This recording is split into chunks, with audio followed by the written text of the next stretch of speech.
Prior to Thursday of last week, we were awaiting the approval of the state budget spending plan. However, just as a quick review, we can say that the budget bills were passed by the State House and Senate that provided the proviso, and just for clarity, the proviso states that it would require individual school districts to implement a policy that would prohibit access to personal electronic communication devices by students during the school day.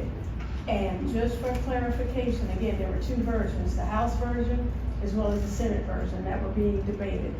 On Thursday of last week, we learned that the Senate version was approved into the spending plan, again, on Thursday, June 13th.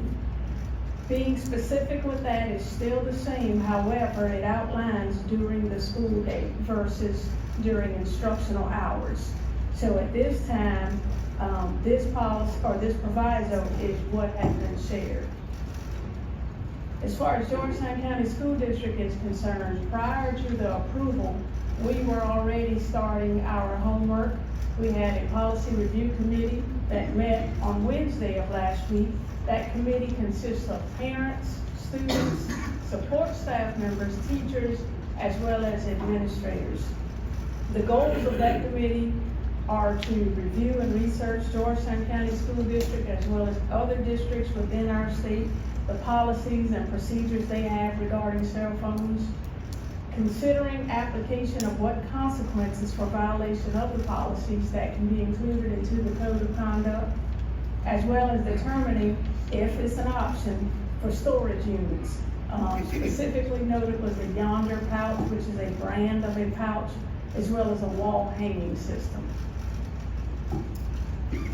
The goal of the committee at this time is to have in place by the start of our 24-25 school year a policy or a procedure, whichever one will coincide with the legislation.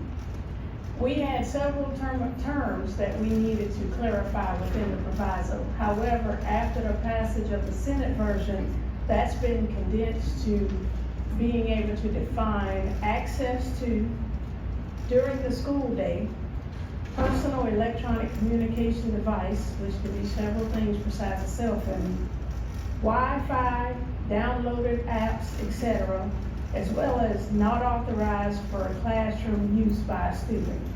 So we're currently working to identify what exactly is meant within the proviso by those terms.